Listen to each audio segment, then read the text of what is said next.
नमस्कार। आज के इस एक्सप्लेनर में एक बहुत ही दिलचस्प मुद्दे की तह तक जाएंगे। आखिर भारत में जो अनलिमिटेड 5G का मुफ्त दौर चल रहा है वो खत्म होने की कगार पर क्यों है? टेलीकॉम की इस तेजी से बदलती दुनिया में आखिर चल क्या रहा है? आइए बिना देरी किए इसकी गहरी छानबीन करते हैं। 1 लाख ये कोई छोटा मोटा नंबर नहीं है।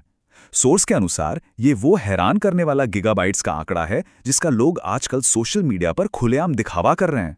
मतलब लोग इस बात की डींगे मार रहे हैं कि उन्होंने एक ही महीने में फ्री 5G नेटवर्क पर इतना सारा डेटा अकेले ही उड़ा दिया। है ना हैरानी की बात। इस थोड़े जटिल विषय को आसान बनाने के लिए हम इस पूरे एक्सप्लेनर को 5 हिस्सों में बांटेंगे। पहला, the end of free 5G। दूसरा, द मोनेटाइजेशन स्ट्रगल। तीसरा, व्हाट इज नेटवर्क स्लाइसिंग। चौथा, the threat to net neutrality. और आखिर में बात करेंगे ब्रॉडबैंड वर्सेस मोबाइल डेटा की। तो चलिए शुरू करते हैं पहले हिस्से से, the end of free 5G a data usage boom. देखते हैं कि टेलीकॉम इंडस्ट्री में जो ये भारी बदलाव आने वाले हैं उनका मेन ट्रिगर आखिर है क्या। सोर्स ने बिल्कुल साफ इशारा किया है कि लोग किस तरह अनलिमिटेड 5G का बेहिसाब इस्तेमाल कर रहे हैं।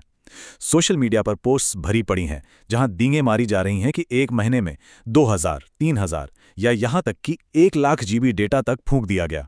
असल में मोबाइल डेटा को उसकी लिमिट के पूरी तरह बाहर धकेला जा रहा है।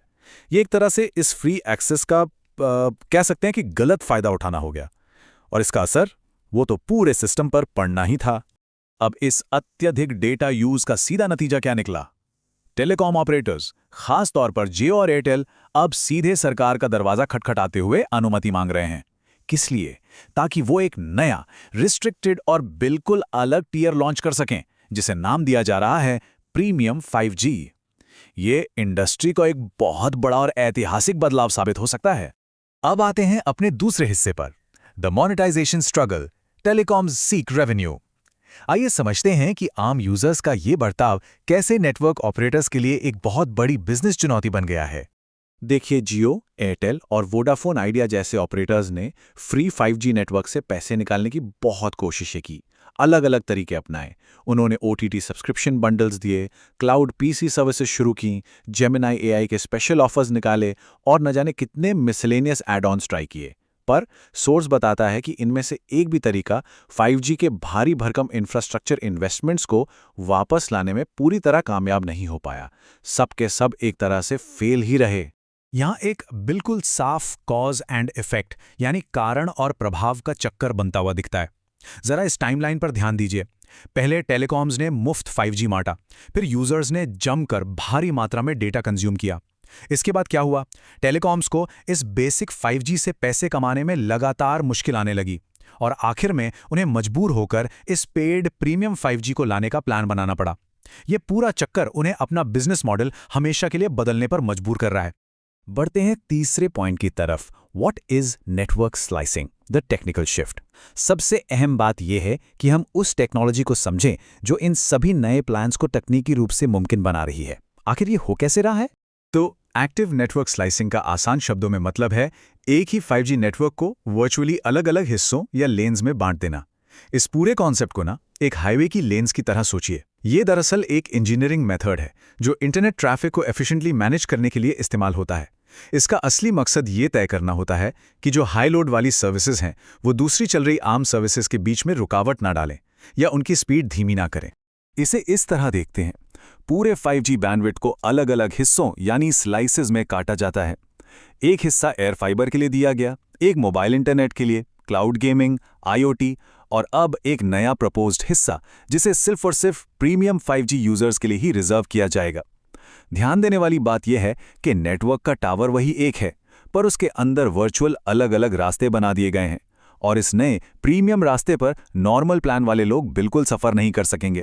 यह हमें लाता है चौथे हिस्से पर, the threat to net neutrality, a segmented internet.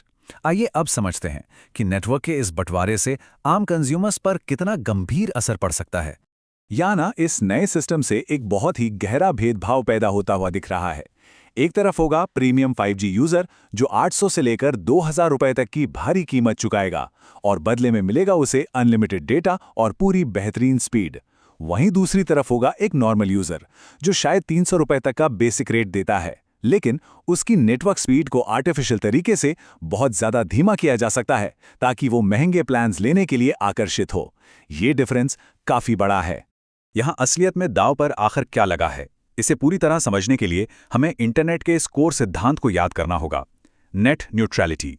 दरअसल ये इंटरनेट पर एक तरह की डिजिटल डेमोक्रेसी का प्रिंसिपल है। ये सिद्धांत शुरुआत से ये तय करता आया है कि सभी इंटरनेट ट्रैफिक और सभी वेबसाइट्स को बिना किसी भेदभाव के एक बराबर माना जाएगा और हर किसी तक बराबर स्पीड से डिलीवर किया जाएगा। और इस विषय में सोर्स ने एक बहुत ही असली और बड़ी चिंता सामने रखी है। सोर्स का तर्क है कि नेटवर्क स्लाइसिंग इंटरनेट की सदियों पुरानी डेमोक्रेसी को पूरी तरह तबाह कर सकती है। कैसे? क्योंकि ये नया मॉडल कम आमदनी वाले लोगों के खिलाफ सीधा भेदभाव करता है। उन्हें शायद ऐसे स्लो कनेक्शंस पर मजबूर कर दिया जाएगा जहां इंटरनेट शायद ठीक से काम ही ना करे। एक तरह से वो इंटरनेट की तेज तरार दुनिया से बहुत पीछे छूट सकते हैं।